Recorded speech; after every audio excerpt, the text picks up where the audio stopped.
신약성경 187쪽 사도행전 2장 1절에서 13절의 말씀을 봉독합니다. 오순절 날이 이미 이름에 그들이 다 같이 한 곳에 모였더니 호련히 하늘로부터 급하고 강한 바람 같은 소리가 있어 그들이 앉은 온 집에 가득하며 마치 불의 혀처럼 갈라지는 것들이 그들에게 보여 각 사람 위에 하나씩 임하여 있더니 그들이 다 성령의 충만함을 받고 성령이 말하게 하심을 따라 다른 언어들로 말하기를 시작하니라. 그때에 경건한 유대인들이 천하 각국으로부터 와서 예루살렘에 머물러 있더니 이 소리가 나매 큰 무리가 모여 각각 자기의 방언으로 제자들이 말하는 것을 듣고 소동하여 다 놀라 신기하게 여겨 이르되 보라, 이 말하는 사람들이 다 갈릴리 사람이 아니냐? 우리가 우리 각 사람이 난 곳 방언으로 듣게 되는 것이 어찌 됨이냐? 우리는 바데인과 메데인과 엘람인과 또 메소보다미아, 유대와 갑바도기아, 본도와 아시아, 부르기아와 밤빌리아, 애굽과 및 구레네에 가까운 리비아 여러 지방에 사는 사람들과 로마로부터 온 나그네 곧 유대인과 유대교에 들어온 사람들과 그레데인과 아라비아인들이라. 우리가 다 우리의 각 언어로 하나님의 큰 일을 말함을 듣는도다 하고 다 놀라며 당황하여 서로 이르되 이 어찌 된 일이냐 하며 또 어떤 이들은 조롱하여 이르되 그들이 세술에 취하였다 하더라. 아멘. 네, 우리가 본문으로 본 1절부터 13절까지의 말씀은 사건을 기술하고 있는 그런 형식을 취하고 있습니다. 마치 기자가 어떤 사건을 취재할 때처럼 일어났던 일을 자세히 서술을 하고 있죠. 예수님께서 승천하실 때 약속하셨던 바와 같이 몇 날이 못 되어서 1장 5절에 나와 있는데요. 1장 5절에 너희는 몇 날 못 되어 성령으로 세례를 받으리라, 이렇게 예수님이 약속하셨던 바대로 약 열흘이 지난 그 오순절에 성령으로 세례를 받는 사건이 1절부터 4절까지 우리가 읽은 본문 2장 1절부터 4절까지 기록이 되어 있습니다. 그리고 나면 5절부터 12절까지는 그 사건을 제3자 입장에서 지켜본 사람들의 반응이 기록되어 있습니다. 오순절이라는 특별한 정황 속에서 이 일이 일어나는데요. 오순절은 율법에서 유대인 남자들이 성전이 있는 곳에 와서 지켜야 하는 세 절기 중에 하나였습니다. 당시의 유대인들은 유대 지역에서만 살았던 것이 아니라 세계 각국에 흩어져 살고 있었죠. 이스라엘의 명맥을 이어오던 남유다 왕국이 바벨론 제국에 의해서 멸망할 때 유대인들의 상당수가 유대 지역에서 바벨론, 그 메소포타미아 지역으로 이주를 하게 되고 포로로 사로잡혀가서 이주하게 되고 그 후에 페르시아가 나라를 다시 뒤집고 그 페르시아의 고레스 왕이 원하는 사람들은 자기 고국으로 돌아가도 좋다는 포로 귀환 그 칙서를 내렸을 때에도 페르시아에 여전히 적을 두고 살아가던 그 유대인들이 상당수 있었던 것으로 보입니다. 그렇게 바빌론 제국과 페르시아 제국 시대를 거치면서 유대 땅에 있었던 사람들은 유대 땅의 그 불안정한 정세 그리고 전쟁의 위험을 피해서 세계 각처로 흩어지게 되는데요. 바벨론 제국 쪽으로 갔었던 사람들보다 훨씬 더 많은 수가 대다수의 사람들이 이집트 쪽으로 이주를 합니다. 그래서 이집트에 아주 큰 유대인 공동체를 이루며 살기도 했었고요. 그리고 이제 그 시대가 바뀌면서 페르시아 제국이 무너지고 그 지역 페르시아가 다스리던 유대 땅을 알렉산더 대왕이 이끄는 헬라 제국이 다시 다스리게 되고 알렉산더 사후에 그 분열된 그 나라들을 각각의 장군들이 사분해서 통치하게 되는데요. 처음에 이 팔레스타인 지역, 그 유대 지역을 처음에는 그 이집트를 중심으로 다스리고 있었던 톨레미 왕조가 그 지역을 다스립니다만 후에 또 그 시리아 지역을 근거로 하고 있었던 셀레우코스 왕조가 또 이 유대 땅을 다스립니다. 그리고 이 톨레미 왕조와 셀레우코스 왕조가 서로 싸우는 바람에 그 사이의 기간 동안 내내 이 유대 땅에 있었던 유대인들은 굉장히 불안정한 정세 속에서 살아야 했죠. 그래서 많은 사람들이 이주를 하게 되고 그래서 이 바벨론 지역, 메소포타미아 지역과 애굽뿐 아니라 그 소아시아와 유럽 전역으로 이제 사람들이 흩어져 가게 되죠. 그리고 나중에는 로마가 이제 이 지역을 끝내 다스리게 되고, 그래서 로마에까지 유대인 공동체가 생겨나게 됩니다. 오늘 본문에는 그렇게 흩어진 곳에서 유대인으로서의 정체성을 지키고 살아갔던 사람들이 오순절이라는 그 큰 절기를 맞아서 예루살렘 성전에, 또 예루살렘에 모여든 정황 속에서 일어난 사건을 우리에게 소개해 주고 있습니다. 이 성전에 모여야 하는 디아스포라 유대인들이 이렇게 다 세계 각처에서 모여왔으니까 우리는 그 당시에 이제 그 평상시 예루살렘의 어떤 인구, 그 예루살렘이 평상시에 유지하고 있었던 그 사람들의 수보다도 굉장히 훨씬 더 비교할 수 없이 많은 숫자가 예루살렘에 모여들어서 예루살렘이 포화 상태였으리라고 우리가 생각할 수 있죠. 그 와중에 사람들로 북적북적해 맞이하는 와중에 120명 정도가 한 곳에서 머물러 지내면서 큰 다락방, 우리식으로 얘기하면 다락방은 약간 이렇게 후미진 창고 분위기지만 그 당시에 다락방은 말하자면 아주 큰 연회장 같은 거거든요. 그 위에 있는 방, 그래서 그 기둥을 세우고 벽을 치지 않고 다 뚫려 있는 커다란 그 홀 같은 것을 의미하는 표현이었습니다. 120명 정도가 들어갈 수 있었으니까 굉장히 큰 방이었을 거라고 추측할 수 있고요. 그 큰 방에 있었던 사람들이 갑자기 어느 순간 각기 다른 언어들로 막 그 떠들고 말하는 소리가 이렇게 집 바깥으로 새어나서 다른 사람들에게 들렸다라는 거죠. 그 사람들이 모여 있을 때 사람들이 이제 먼 곳에서부터 와야 했으니까 그 여기에 나와 있는 각 그 지역에서 사람들이 몰려 들어와서 예루살렘에 이렇게 북적북적하게 모여 있는 상황인데 120명이나 되는 사람들이 한 곳에 모여 있고 그 사람들이 대부분 갈릴리 출신이었다는 것은 굉장히 이렇게 금방 소문이 나고 알려질 수 있는 상황이었으리라 생각이 됩니다. 사람들이 다 아는 거죠. 저기 가면 갈릴리 사람들이 한 120명쯤 모여 있어. 그 사람들 모여서 자기네들끼리 기도하고 열심히 하는 것 같더라. 이렇게 이제 이해를 할 수 있는 상황에서 갑자기 그 사람들이 모여 있었던 방인데 거기에서 내가 어렸을 때 우리 동네에서 쓰던 말, 어려서부터 내가 살고 있는 그곳에서 쓰던 말, 여러 가지 말들이죠. 뭐 메소포타미아에 있는 페르시아어, 또 뭐 이렇게 헬라어, 애굽의 이집트어, 뭐 이렇게 다 다른 말, 로마의 그 라틴어. 갈릴리 사람들은 무식하기로 소문난 그런 지역 사람들이거든요. 갈릴리 사람들 하면 그 당시 사람들이 다 생각하기를 무식한 동네 사람들 이렇게 생각하던 시대였는데, 그 갈릴리 사람들이 모여 있었던 곳에서 우리가 알아들을 수 있는 방언들, 각자 고향의 그 언어들이 아주 분명한 음성으로 들려오고, 그 내용을 들으니까 하나님께서 하신 어떤 큰 일들을 말하고 있었더라 하는 것을 그들이 다 알아들을 수 있을 정도로 유창하게 말들이 전에 세워져 나오는 거죠. 도대체 이게 무슨 일이냐 하고 사람들이 궁금해하게 됐고 두려워하게 됐을 것입니다. 그리고 이 소문은 그 사람들이 북적북적해 있는 그 시대에 또 그 환경의 여건상 굉장히 이 소문이 빠르게 이렇게 퍼져 나갔으리라고 생각이 돼요.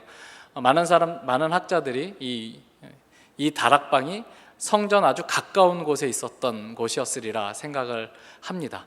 그래서 성전에 모여든 사람에게로 이 소문이 꼬리를 물고 이제 전달이 됐겠죠. 야, 갈릴리 사람들이 모여 있는 곳에서 그 갈릴리 사람들이 갑자기 어떤 사람은 라틴어로, 어떤 사람은 페르시아어로, 어떤 사람은 아람어로, 아람어는 그 사람들이 쓰던 말이었으니까, 어떤 사람은 애굽어로, 어떤 사람은 헬라 말로 굉장히 유창하게 우리 동네 말을 아주 잘하더라, 이런 소문이 이렇게 퍼져나갔을 것이고, 그런 소문을 들은 사람들은 그 소문에 대해서 합리적으로 어떻게 그런 일이 일어날 수 있는가라고 답을 해야 했던 거죠. 대다수의 사람들은 그럴 리가, 이렇게 생각을 했을 겁니다. 그럴 리가. 그 사람들 무식한 사람들인데 그 사람들이 언제 영어도 하고 네덜란드어도 하고 프랑스어도 하고 이탈리아어도 하겠어? 이렇게 생각을 하는 거죠.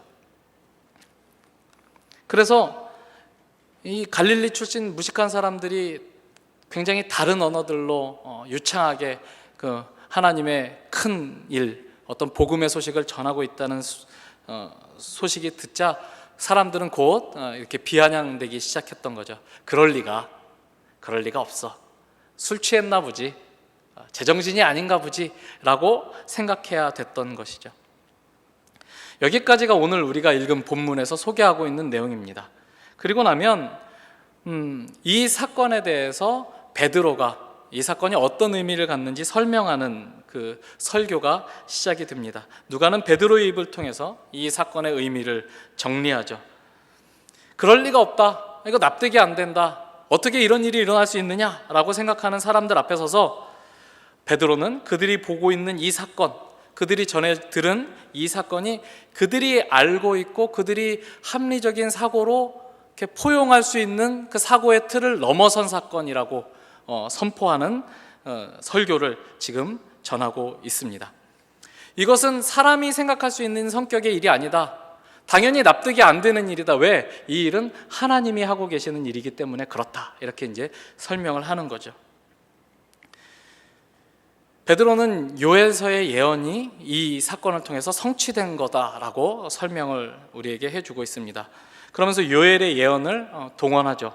17절부터 21절까지 선지자 요엘이 예언한 내용들을 가지고 이 사건을 해석하는 말씀이 나옵니다. 이 요엘이 예언한 바는 무엇이냐? 요엘이 예언한 바는 말세에 있을 일, 말세에 일어날 일을 예언하는 것인데 성령이 부어질 것이다. 하나님이 자신의 영을 사람들에게 줄 것이다 하는 것과 그 사람들이 하나님의 뜻을 전하는 예언의 말씀들을 하게 될 것이다. 예언이라는 것은 앞에 있을 일들을 말하는 것이 아니라 하나님의 뜻을 밝히 드러내는 것을 예언이라 그러거든요. 하나님이 어떤 생각을 가지고 계시는가, 하나님이 어떤 계획을 가지고 계시는가, 하나님이 어떤 일을 하려고 하시는가, 이런 것들을 전하는 일이기 때문에 앞으로 하나님이 하실 일을 자꾸 말해서 이렇게 미래의 일을 얘기하는 것을 예언이라고 많이 생각을 하는데요. 단순히 미래의 일을 얘기하는 것이 아니라 하나님께서 어떤 계획과 뜻을 가지시고 하나님의 일을 해나가시는가 하는 것이 예언의 가장 큰 내용입니다. 그런 예언들이 있게 될 것이다 이렇게 이야기를 하고요. 세 번째로는 징조, 자연적인 어떤 징조들이 있을 것인데 피와 불과 연기에 관한 징조가 있을 것이다. 19절과 20절에서 나옵니다. 20절에 보면 주의 크고 영화로운 날이 이르기 전에 해가 변하여 어두워지고 달이 변하여 피가 되리라 이렇게 이야기를 하는 거죠. 이런 것들은, 이런 징조들은 다 예수님께서 돌아가시던 때에, 예수님께서 십자가에 달려 죽으시던 때에 있었던 자연적인 어떤 변화들을 이미지화해서 전해주고 있는 내용이죠. 사도 베드로가 일어나서 이 모든 그 요엘의 예언들이 이미 성취되었다라고 이야기를 하는 겁니다. 요엘이 말세에 있을 것이라고 예언했던 그 사건들은 이미 다 성취되었다. 성령을 부어주시고 사람들이 예언을 하고 피와 불과 연기의 어떤 징조, 해가 변하여 그 빛을 잃고 달이 변하여 피가 되는 그 징조들은 이미 예수님께서 십자가에 못 박히셨을 때 일어난 사건이고, 그리고 성령이 부어지고 예언을 하는 이런 일들은 지금 너희가 보는 바와 같이 오늘 이 오순절에 우리에게서 일어났다. 그러니까 요엘이 말세에 있을 일이라고 했었던 예언들이 다 성취되었기 때문에 지금 말세가 도래했다. 이렇게 이제 결론을 끌고 가고 있는 셈입니다. 말세는 어떤 때죠? 우리는 말세하면 굉장히 어떤 느낌이 듭니까? 이렇게 두렵고 무섭고 떨리고 이런 느낌이 들죠. 그렇지만 유대인들은, 대다수의 유대인들은 말세를 굉장히 희망찬 날로 받아들였다라고 합니다. 말세가 되면 그동안 핍박받고 고통받고 그 억압되어 있었던 자신들의 어떤 환경들이 다 개선이 되고 하나님이 우리를 모든 민족들 중에서 가장 높여서 모든 어려움과 아픔들이 다, 억울함들이 다 풀어지는 때, 그때를 이스라엘 백성들은 말세라고 생각했던 거죠. 구원이 임하는 때라고 받아들였으니까요. 그들이 생각하는 말세는 하나님의 구원이 임하는 때였습니다. 그런데 사도 베드로는 지금 말세가 임했다, 하나님의 구원이 임했다라고 이스라엘 백성들에게 선포하고 있으니까 이 사람들은 어리둥절할 수밖에 없었을 것입니다. 지금 예루살렘에 모인 많은 사람들은 자신들이 생각하는 그 생각의 범주에서는, 이해의 범주에서는 설명이 되지 않는 어떤 사건들을 목도하고 있습니다. 갈릴리 사람들이 세계 각 언어로 하나님의 큰 일을 유창하게 선포하는 그 일들을 목도했죠. 사람의 생각으로는 말이 되지 않는 일이지만 그 일을 만약 하나님께서 약속하셨다면 어떻게 이 일을 해석해야 되는가?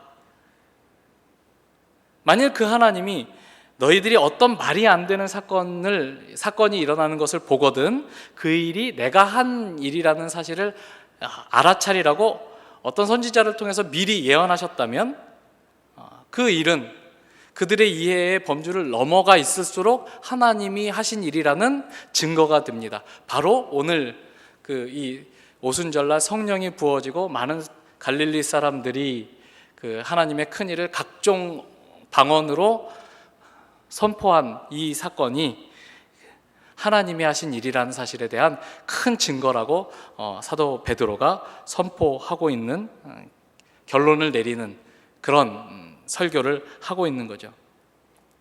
구원이 임했다, 하나님이 오늘 이 말세를 도래하게 하셨다, 이렇게 선포를 하는 내용인데 유대인들은 잘 이해가 되지 않습니다. 왜요?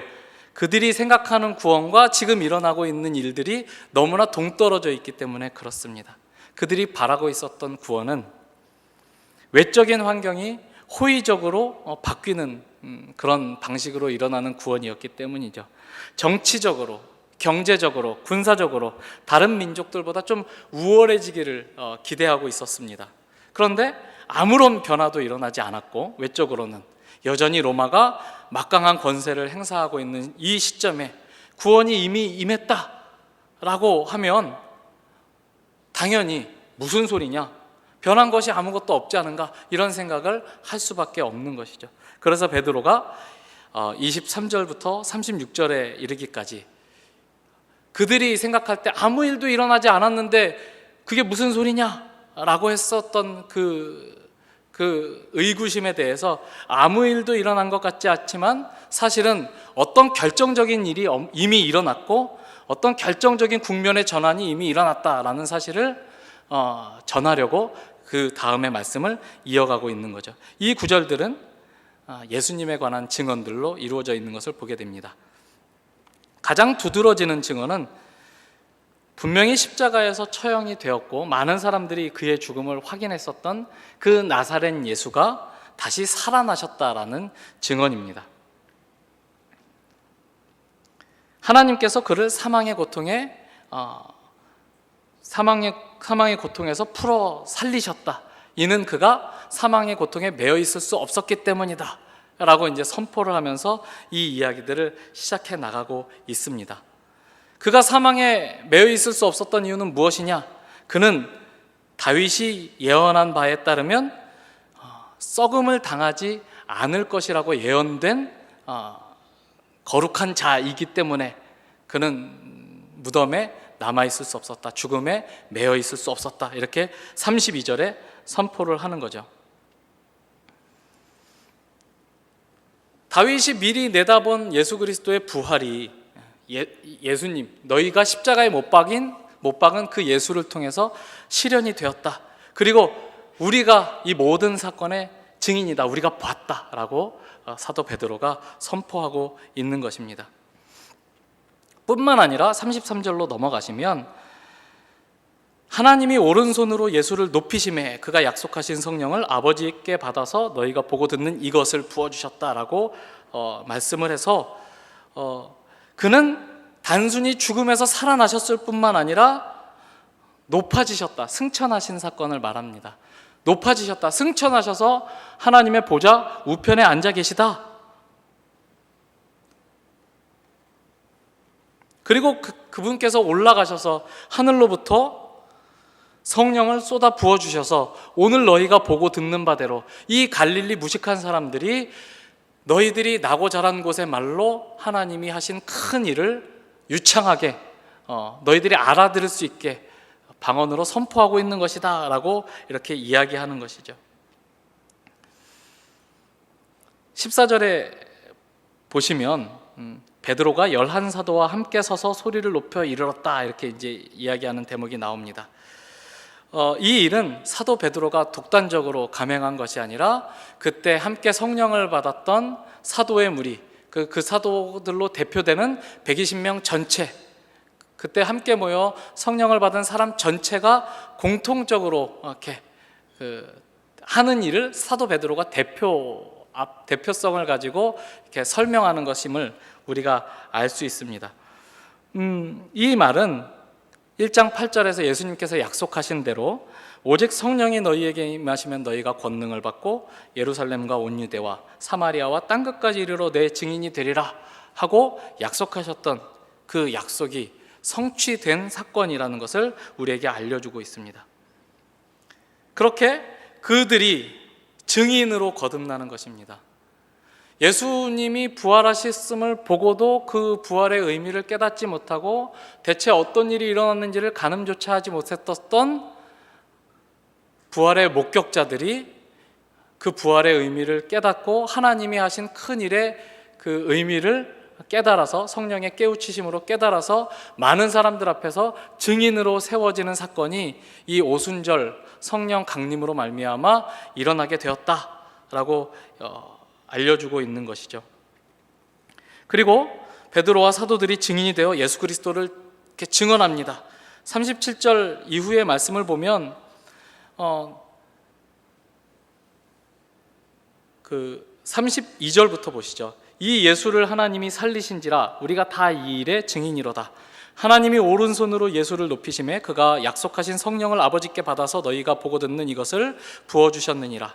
다윗은 하늘에 올라가지 못하였으나 친히 말하여 이르되 주께서 내 주에게 말씀하시기를 내가 내 원수로 내 발등상이 되게 하기까지 너는 내 우편에 앉아 있으라 하셨도다 하였으니 그런즉 이스라엘 온 집은 확실히 알지니 너희가 십자가에 못 박은 이 예수를 하나님이 주와 그리스도가 되게 하셨느니라. 누구든지 주의 이름을 부르는 자는 구원을 얻으리라는 그 요엘서의 말세의 예언이 예수를 통해서 성취가 되었고 그 예수가 누구든지 그의 이름을 부르는 자가는 구원을 얻는 구원을 주시는 주가 되셨다라고 사도 베드로가 많은 사람들 앞에서 선포하는 것이죠. 너희들이 못 박은 그 예수가 너희들을 구원할 주가 되셨다. 그러니까 이 사람들이 그 말씀을 듣는 사람들이 마음이 찔려서 자기의 구원자를 자기들이 십자가에 못 박아 죽인 셈이니까 우리가 어떻게 할꼬라고 이제 그 마음이 찔려서 사도들 앞에 나오는 이야기가 그 37절 이후에 나오는 거죠. 우리가 어떻게 할꼬? 베드로와 다른 사도들에게 물어 이르니까 사도들이 가르쳐 주는 것이죠. 회개하고 예수 그리스도의 이름으로 세례를 받아 구원을 받으라. 이미 주어진 그 구원을 너희의 것으로 받으라라고 이제 요청하고 있는 거죠. 하나님은 얼마든지 용서하신다. 누구든지 부르신다. 이런 증언들이 이후에 나오는 겁니다.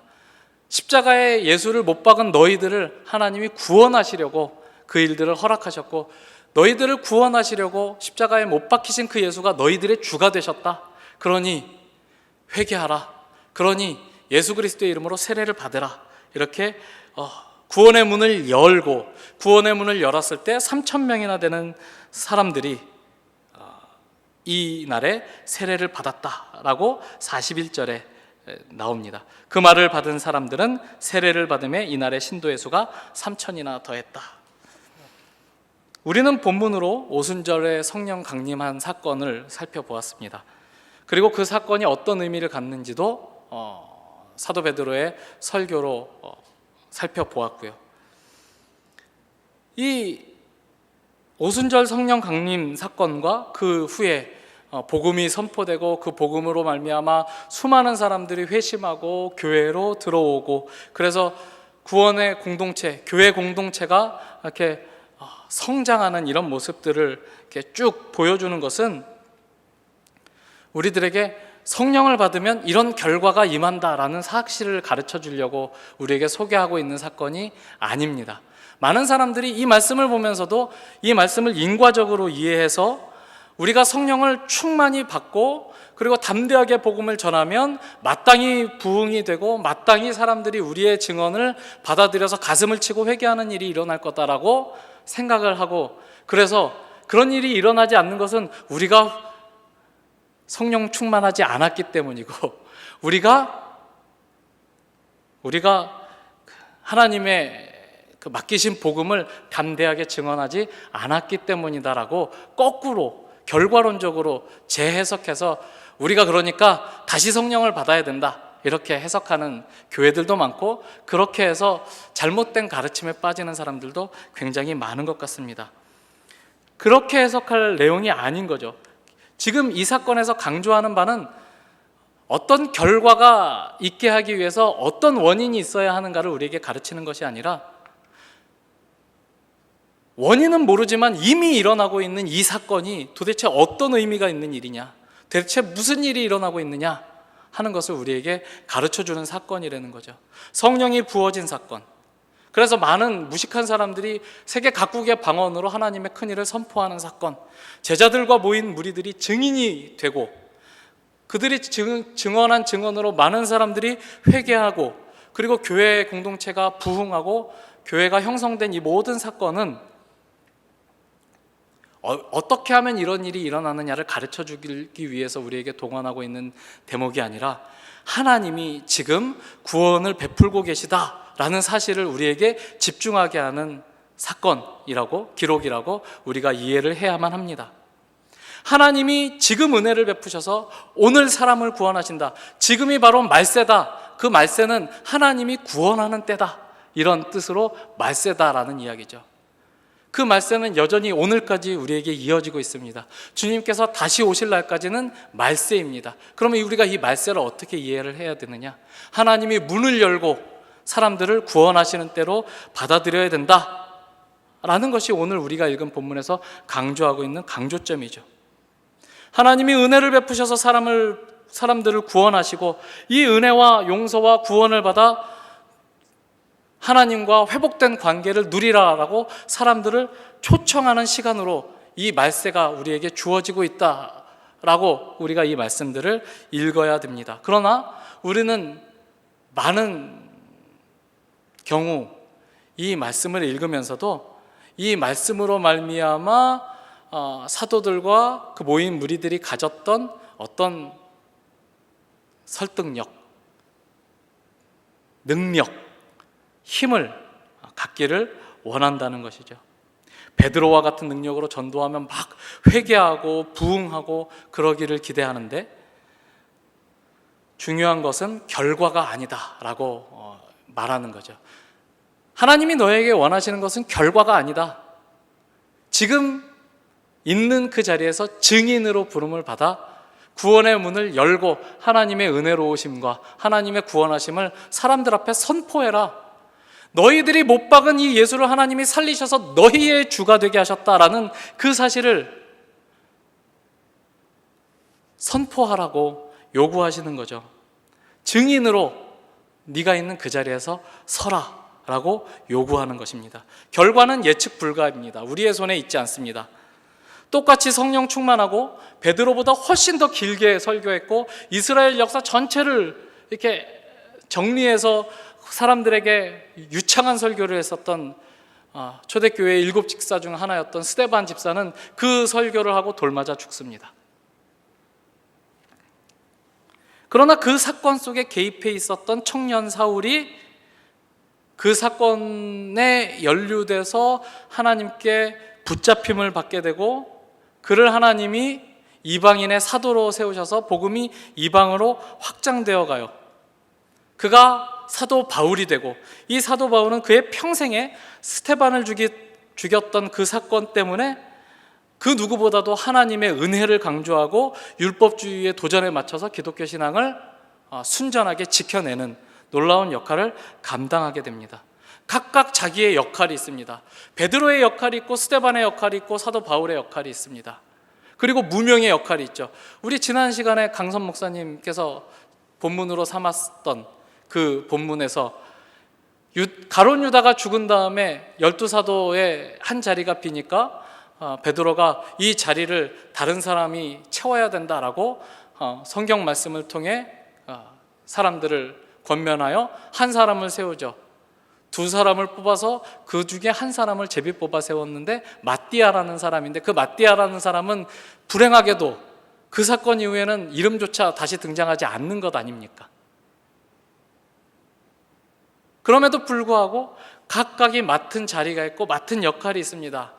거기에서 하나님이 우리에게 결과를 요구하시는 것이 아니라, 베드로는 3,000명 해왔는데 너는 왜 한 명도 못하고 돌에 맞아 죽었냐라고 스데반을 꾸짖지 않으시고, 그가 돌에 맞아 죽을 때 보좌 우편에 앉아 계시던 예수께서 일어나서 그를 영접하시는 모습을 우리가 보게 되는 것 아닙니까? 하나님께서는 성령을 부어주셔서 교회 공동체로 하여금 증인이 되게 하십니다. 그리고 그 증인 공동체의 증언이 계속해서 남아 전해져서 오늘 우리에게까지 이르게 하십니다. 오늘 우리가 맡은 증언은 무엇일까요? 정확하게 같은 증언입니다. 우리에 관한 것이 아니라, 우리의 능력에 관한 것이 아니라 예수 그리스도에 관한 것이죠. 예수 그리스도가 우리 죄를 대신하여 십자가에서 죽으셨고 그를 하나님이 다시 살리셔서 우리의 주로 삼으셨다라는 증언입니다. 그 증언의 핵심적인 내용은 뭐냐? 하나님이 우리를 구원하려고 하신다라는 점입니다. 하나님은 은혜롭다고 하는 증언이죠. 하나님이 구원의 문을 열고 얼마든지 우리를 구원하신다. 어떤 사람까지 구원하시느냐? 나 같은 사람까지 구원하신다. 여러분, 이 세상에서 가장 죄악된 사람이 누구라고 생각하십니까? 나 자신이죠. 왜요? 나 자신은 나 스스로 마음을 살필 수 있으니까. 여러분들의 마음을 돌이켜보시면 얼마나 많은 악한 마음들이 수시로 우리의 마음속에서 우러나옵니까? 그것을 다 실행으로 옮기지 않았을 뿐이지 우리의 마음속에서는 끊임없이 악한 것들이 샘솟아납니다. 유명한 청교도 설교가였던 어떤 사람, 이름은 생각이 나지 않습니다만, 그 사람이 너무나 거룩하고 설교도 열심히 하고 그래서 어떤 부인이 찾아와서 당신은 정말 하나님의 사람인 것 같아요. 정말 하나님의 거룩한 사람인 것 같아요 라고 말하니까 그 사람이 이렇게 대답했다고 합니다. 부인께서 내 마음속을 들여다보셨다면 제 뺨을 치고 나가셨을 것입니다. 그렇죠? 우리가 그런 사람들이죠. 겉으로는 목사니까, 제가 여 앞에 서서 거룩하게 하나님의 말씀을 전하니까 목사님은 좀 다르겠지라고 생각하겠지만 여러분과 다를 바가 없습니다. 자기 자신이야말로 하나님의 은혜가 무한히 필요하다라는 것을 확인할 수 있는 가장 큰 증거죠. 나도 구원하셨다. 그러니까 누구든 구원할 수 있다라고 구원의 문을 활짝 열어야 되는 거죠. 그리고 그것이 우리의 증언이 될 것입니다. 예수께서 자기를 못 박은 우리를 구원하시기 위하여 친히 십자가를 지셨고, 자기 아들을 못 박은 그들을 위하여 하나님은 예수를 살리셔서 그들의 주가 되게 하셨다. 십자가에 못 박은 그들의 주가 되게 하셨다라고 우리에게 선포하게 하십니다. 그러니까 우리의 어떤 위치, 우리가 가진 어떤 능력으로 우리의 신앙과 실력을 증명해야 되는 것이 아니라 어떤 자리에 있느냐가 아무 상관없이 내가 지금 그 자리에서 증인으로 예수 그리스도를 가리키고 있느냐 아니냐가 굉장히 결정적인 문제라는 것을 우리가 깨닫게 됩니다. 증인은 어떤 사람입니까? 주인공이 아닌 사람입니다. 벌어진 일이 있고 그 벌어진 일을 본 사람이죠. 벌어진 일을 가리켜 증언하는 사람입니다. 내가 봤어요. 주인공은 예수 그리스도예요. 그가 다시 살아나셨어요. 그가 우리의 주님이세요 라고 가리킬 뿐이죠. 근데 자꾸 우리는 주인공이 되고 싶어하고 내가 내 실력을 가지고 하나님의 복음을 다른 사람들 앞에서 설득하고 그 설득력을 갖고 싶어 합니다. 그러나 하나님은 우리에게 결과를 묻지 않으시고 어느 자리에 있든지 그 자리에서 예수 그리스도를 가리키는 증인이 되라고 요구합니다. 우리는 그렇기 때문에 모든 자리에 서 있어야 합니다. 사람들이 살고 있는 모든 정황 속에 우리가 묶여 들어가야 합니다. 그 속에서 잘나 있을 때에도 잘난 곳에서 예수 그리스도를 가리켜야 하고, 너무나 처참하고 비참한 지경에 이르러서도 거기에서도 예수 그리스도를 가리켜야 합니다. 그래서 야, 너 그렇게 부러울 것 없는 상황에서도 예수가 너의 구원자라고 고백해야만 되는 거야? 라고 사람들로 하여금 묻게 만들어야 하고, 다른 사람들이 야, 그 마당에 무슨 예수는 예수냐? 라고 혀를 차는 상황에서도 여기서도 예수가 우리의 답이다 라고 가르칠 수 있어야 됩니다. 그러니까 이 둘을 묶어서 예수가 필요하지 않은 인생, 예수가 필요하지 않은 조건은 이 세상 어디에도 없다는 사실을 우리가 증거해내야 합니다. 우리의 삶은 롤러코스터를 탑니다. 좋은 때도 있고 나쁜 때도 있고, 좋은 자리에 갈 수도 있고 나쁜 자리에 갈 수도 있습니다. 괜찮습니다.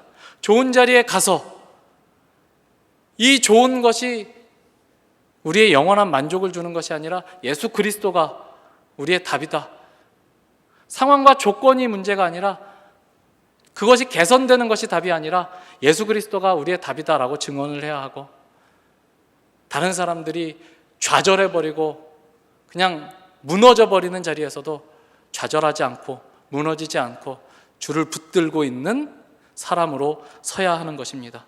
그러니 우리는 누구를 부러워할 필요도 없고 시기할 이유는 더더욱 없습니다. 또한 우리는 누구를 우습게 여기지도 말아야 하고 비교해서 누구보다 내가 더 낫다라는 우월감을 가져서도 안 될 것입니다. 모든 상황, 모든 조건 속에서 하나님이 여기에서 예수 그리스도를 주라고 고백하라고 나를 부르시는구나, 여기서도 예수 그리스도가 필요하다고 다른 사람 앞에서 증거하라고 나를 이 자리에 세우셨구나, 여기에 내 미션이 있구나, 이렇게 이해하라고 우리에게 요구하십니다. 세상은 우리로 하여금 끊임없이 비교하게 만듭니다. 그래서 우월감과 열등감 사이를, 높은 자존감과 자괴감 사이를 방황하게 만듭니다만, 예수님은 우리에게 이미 주어졌고 우리는 이미 예수 안에서 풍성한 사람들이라고 성경은 우리에게 가르쳐주고 있고, 그것을 증언하라고 우리에게 요구하고 있습니다. 마지막으로 우리 고린도후서 6장 말씀을 한번 보겠습니다.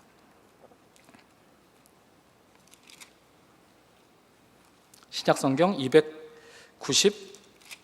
292페이지 고린도후서 6장 1절부터 보겠습니다.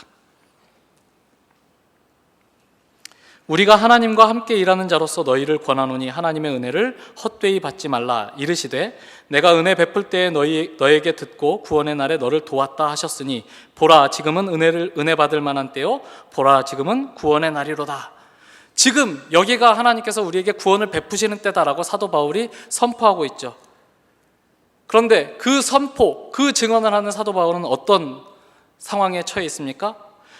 3절부터 우리가 이 직분이 비방을 받지 않게 하려고 무엇에든지 아무에게도 거리끼지 않게 하고 오직 모든 일에 하나님의 일꾼으로 자천하여 많이 견디는 것과 환난과 궁핍과 고난과 매맞음과 갇힘과 난동과 수고로움과 자지 못함과 먹지 못함 가운데서도 깨끗함과 지식과 오래 참음과 자비함과 성령의 감화와 거짓이 없는 사랑과 진리의 말씀과 하나님의 능력으로 의의 무기를 좌우해 가지고 영광과 욕됨으로 그러했으며 악한 이름과 아름다운 이름으로 그러했느니라.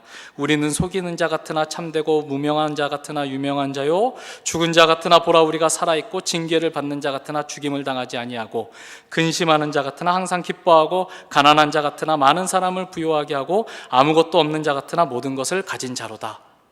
아멘 하셔야 됩니다.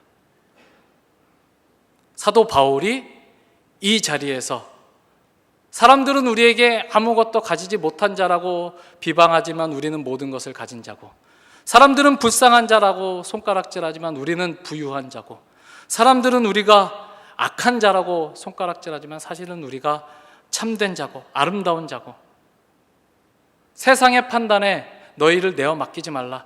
이미 우리는 그리스도 예수 안에서 풍성한 자다, 모든 은혜를 누린 자다, 복된 자다, 영광된 자다. 그러니 세상이 뭐라고 하는 그 뭐라고 함에 휘둘리지 말고, 구석에 처박혀서 낙심하고 울고 일어나지 못하지 말고 무릎을 일으켜 세우고 나아가 그 자리에서 내 증인이 되어라. 하나님이 우리에게 그 요구를 하고 계십니다.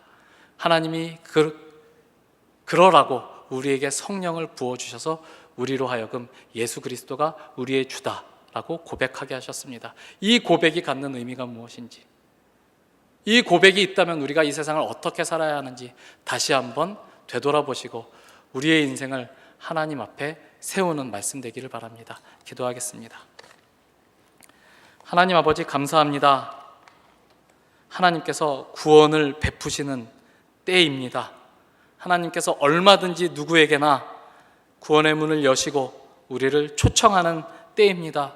우리가 먼저 초청을 받았고 이 부요함과 풍성함을 이 세상 속에서 증거하라는 부름을 받았습니다. 주님, 성령으로 우리를 충만케 하사 우리도 이 증언을 우리가 서 있는 자리에서 우리 주변에 있는 사람들에게 남길 수 있도록 하나님 우리를 도와주시고 그 모든 일로 하나님께서 영광 받아 주시옵소서. 예수님의 이름으로 기도합니다. 아멘.